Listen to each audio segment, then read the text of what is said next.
गणेश पोपटोरे मुक्काम पोस्ट चलितोरे तालुका माडा जिल्हा सोलापूर. आता अनुभव सांगितलेले सुदाम शिंदे माझ्या होते. असा माझा अनुभव आहे की आमच्या वडिलांच्या पोटात दुखत होतं आणि अँजिओग्राफी केली, अँजिओप्लास्टी केल्या, म्हणजे आपल्या ते तपासणी केल्या, पुण्याला केल्या, सोलापूरला केल्या, बार्शीत खूप डॉक्टर वगैरे अनेक दवाखाने करून कटाळलो.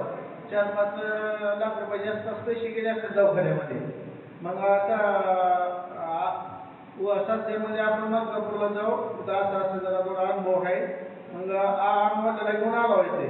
आल्यानंतर एक पहिल्या वारीला वडील आल्यानंतर एक पारायण चालू केले. पारायण चालू झाल्यानंतर एक 10 दिवसात तर वडील म्हणजे असे भाकर वगैरे काय खात म्हणजे त्यांनी खायला चालू केलं.